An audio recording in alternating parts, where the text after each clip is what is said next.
Allez, salut tout le monde, j'espère que vous allez bien, c'est Pablo. On se retrouve pour un nouveau tuto les amis et cette fois-ci ça va concerner MetaMask, d'accord? Puisque vous allez en avoir besoin pour tout un tas d'interactions.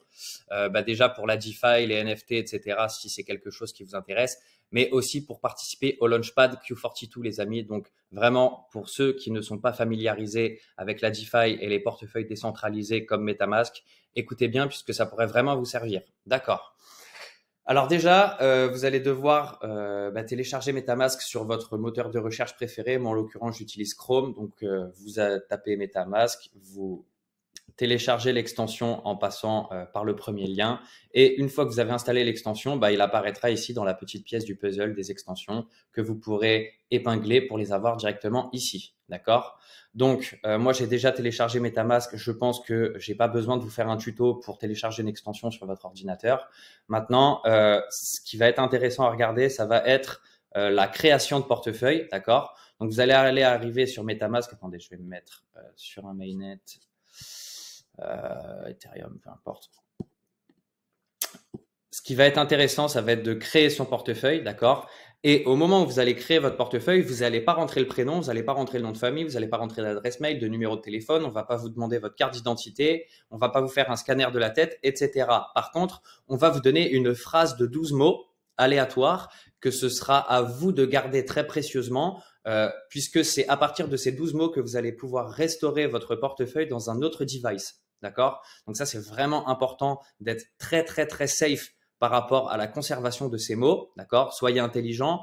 Un téléphone, ça peut être hacké. Un bout de papier, ça peut brûler. Donc voilà, soyez intelligent par rapport à ça. Vous êtes le détenteur direct de vos fonds.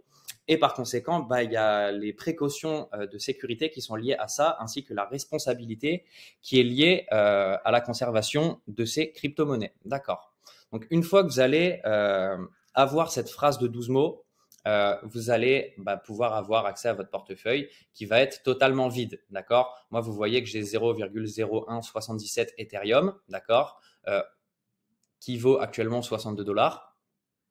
Et ça, en fait, ça va être l'essence de mon portefeuille qui va me permettre de payer des transactions sur la blockchain Ethereum. D'accord? MetaMask, pourquoi celui-là et pas un autre? Puisque ça va être le portefeuille qui va vous donner accès à un maximum de protocoles et à un maximum de blockchain. D'accord? Donc, c'est vraiment le must-have selon moi.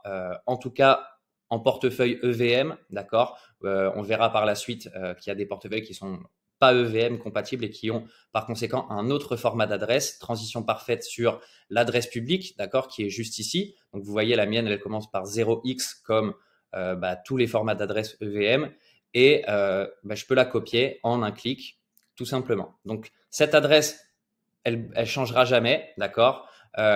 C'est votre RIB, si je puis dire. Donc, si vous voulez vous envoyer vous-même de l'argent sur votre portefeuille, vous allez avoir besoin de cette adresse-là. Et si vous voulez envoyer une adresse à quelqu'un pour qu'il vous envoie des cryptos, pareil, vous allez devoir lui envoyer votre RIB. D'accord?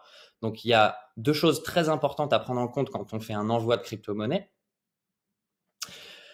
Déjà, premièrement, la crypto qu'on envoie et la blockchain sur laquelle on l'envoie. D'accord? Pour vous faire un parallèle avec le RIB, il faut envoyer l'argent au bon RIB et passer par la bonne route. Est-ce que c'est un virement SWIFT ou un virement SEPA? Eh ben là, c'est exactement pareil. Vous allez devoir vraiment double-checker ces informations très rigoureusement.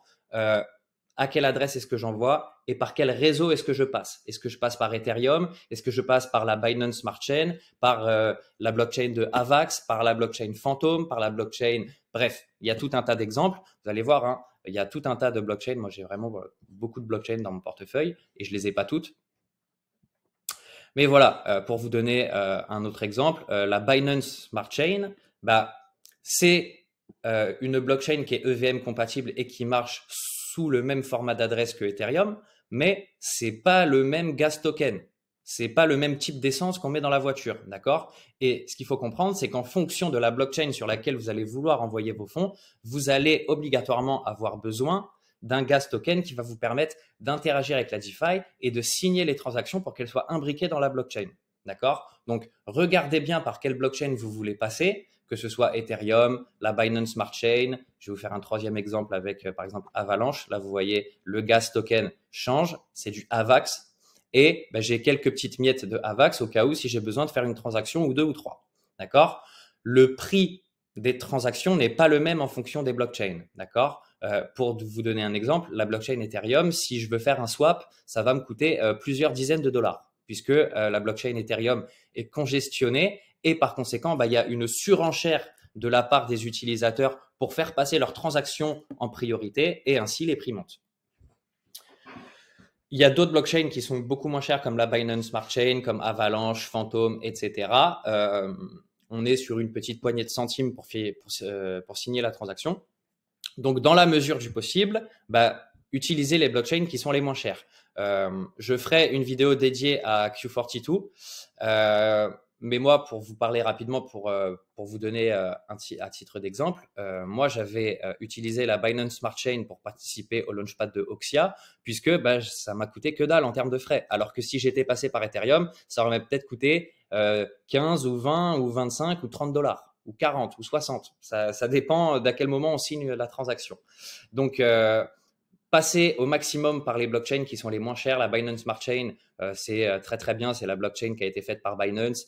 Ça va très très très vite et globalement, il y a tout qui marche nickel. Voilà. Donc, je récapitule. L'adresse publique qui est votre RIB. Il y a la clé privée que vous devez divulguer à personne. C'est les 12 mots que vous devez garder en sécurité puisque c'est ça qui va vous permettre de restaurer votre portefeuille dans un nouvel ordinateur ou dans un nouveau téléphone. Et double-checker vraiment bien à chaque fois l'adresse à laquelle vous envoyez et la route par laquelle vous passez. Sur quelle blockchain est-ce que vous voulez envoyer ça? Je vous donne un exemple. Si vous voulez envoyer de l'Ethereum sur la Binance Smart Chain et que vous choisissez la mauvaise route, vos fonds, ils sont perdus. Vos fonds, ils sont perdus. Donc, faites vraiment attention à ça. On est dans la blockchain. Une fois que vous avez cliqué, que vous avez approuvé, c'est trop tard. D'accord? Ça me permet aussi de transitionner par rapport à la sécurité dans la DeFi. Faites vraiment attention. Vraiment, vraiment attention au protocole auquel vous donnez une approbation d'accès à votre portefeuille, d'accord? Puisque si le protocole, c'est un scam, que vous êtes passé par un lien sur Twitter un petit peu borderline, etc., il suffit d'un clic pour se faire siphonner toutes ces cryptos, d'accord? Donc, faites vraiment attention. Moi, ce que je conseille de faire, c'est d'avoir un portefeuille coffre-fort backé par une ledger, d'accord? Donc, ça vous fait la signature physique que vous ne connectez à aucun protocole. Donc ça, c'est le wallet coffre-fort. Ensuite, j'ai le portefeuille DeFi, d'accord, qui me permet d'aller interagir avec la blockchain, dans lequel je laisse pas beaucoup. Vous voyez, tout à l'heure, j'avais 60 dollars sur mon portefeuille d'Ethereum. C'est au cas où si j'ai besoin de faire une transaction ou deux. Et globalement, ce portefeuille-là, si je me fais siphonner, je vais perdre quelques dizaines, quelques centaines de dollars, mais c'est tout. C'est pas la mer à boire, d'accord? Et un portefeuille, pour les NFT, un portefeuille spécial pour les Launchpad Q42. Moi, c'est ce que j'ai fait. J'ai un portefeuille spécialement pour Q42 et je sais que ce portefeuille-là, à part la plateforme Q42, je ne donne aucune autre approbation.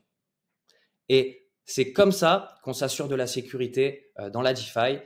Double-checker absolument tout, que ce soit sur l'approbation des protocoles que vous voulez faire, les interactions avant de les signer, les envois de crypto avant de les valider. Vraiment, il y a tout à double-checker puisque, comme je vous l'ai dit, une transaction signée, c'est une transaction qui est irrévocable. D'accord? Si jamais vous avez signé une transaction qui n'était pas bonne et que vous êtes fait scam ou que vous risquez de vous faire scam, vous pouvez utiliser le protocole Revoke Cash, je crois c'est Revoke Cash. Pour révoquer les approbations, d'accord? Donc, admettons que vous êtes connecté sur un protocole, vous vous êtes fait siphonner, vous pouvez, via Revoke Cash, retirer l'approbation, d'accord? À savoir que ça peut être intéressant aussi de passer sur Revoke Cash, révoquer les approbations des protocoles dont vous n'avez pas besoin puisque vous aviez besoin d'interagir qu'une seule fois dessus et retirer l'approbation puisque si jamais le protocole se fait hacker et que vous aviez l'approbation d'activer dessus, vous pouvez vous faire siphonner. Donc voilà, faites vraiment attention à ça les amis. Il y a des choses à prendre en compte quand on est le détenteur de ces fonds et par conséquent, on doit redoubler de sécurité.